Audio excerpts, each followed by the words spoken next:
আজকাল টুকলি বিষয়টা কেমন যেন আর গোপন বিষয় নেই, সব যেন ওপেন হয়ে গেছে।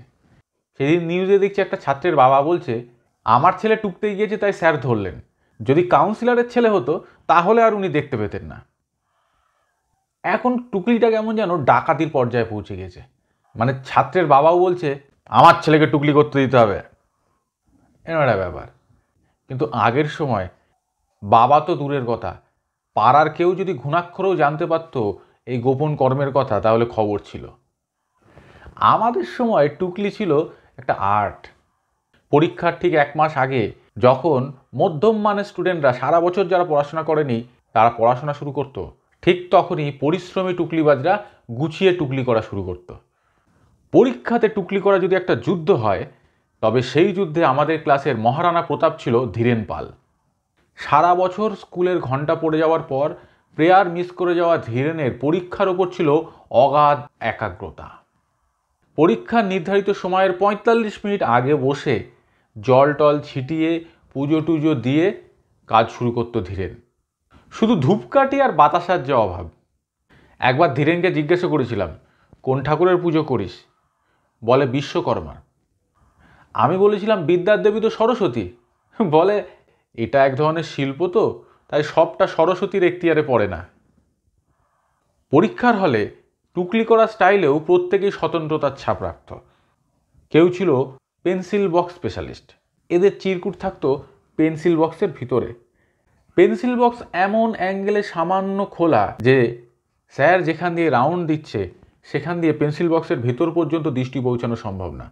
কাঠের স্কেলের নিচে চিরকুট রেখে লিখত অমিত সাঁতরা। ফুলহাতা জামার হাতার ফোল্ডারের ভিতরে রেখে লেখার স্পেশালিটি ছিল সোমনাথের। আর পরীক্ষার উত্তরপত্রের মধ্যে রেখে টুকত অভ্রান্ত বিশ্বাস। একবার ইতিহাস পরীক্ষার সময় শেষ, গার্ড এসে খাতা কেড়ে নিয়ে যাচ্ছে। অভ্রান্ত কিছুতেই খাতা দেবে না। ঘন্টা পড়ে গিয়েছে দেখে স্যার জোর করে খাতা কেড়ে নিলেন। রেজাল্টের দিন আমাদের হেড স্যার নিজে হাতে করে সেই খাতা নিয়ে আমাদের ক্লাসে এসেছিলেন, যার ভেতরে তখনও রয়েছে প্রথম বিশ্বযুদ্ধের কারণ, অবশ্যই টুকলির আকারে। হেড স্যার অভ্রান্তকে বললেন, বাবাকে বলে এভিডেভিট করে তোর নামটা অভ্রান্ত থেকে ভ্রান্ত করিয়ে নে। কোনো কাজ তো ঠিক মতো করতে পারিস না, একটা টুকলি করবি সেটাও ঠিক মতো করার সামর্থ্য নেই, কাছে আয়। আজকে পরীক্ষার রেজাল্টের দিন, শুভ দিন, বকাবকি করব না, কাছে আয়।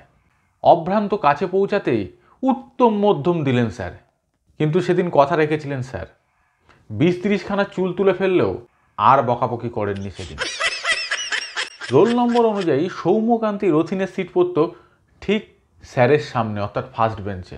অনেক পরে জেনেছিলাম অতি ভদ্রগোছের রথিন সামনের বেঞ্চে বসেই বছরের পর বছর টুকে গিয়েছে।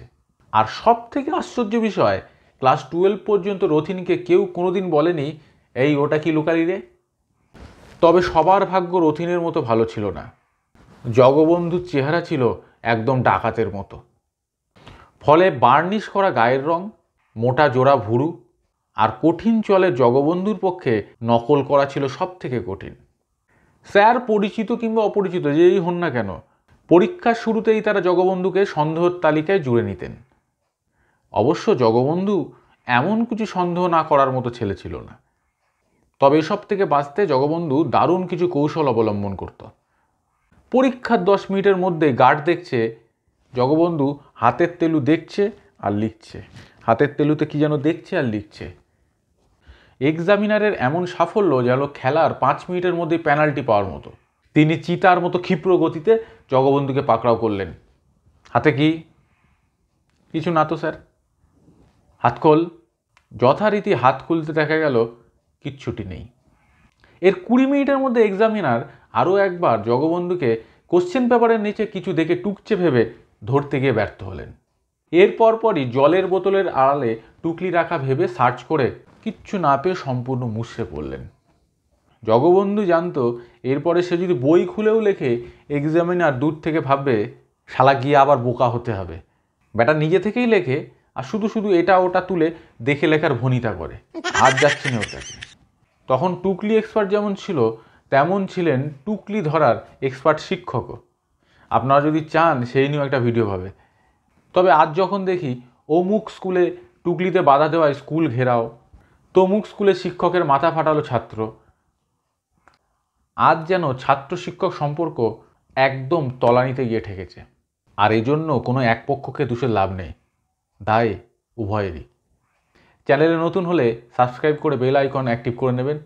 আর যারা আমার চ্যানেল অলরেডি ফলো করেন তারা অবশ্যই বন্ধুদের সাথে শেয়ার করবেন, লাইক করবেন, কমেন্টস করবেন। আমি দ্য ফানম্যান, ভালো থাকবেন, টাটা।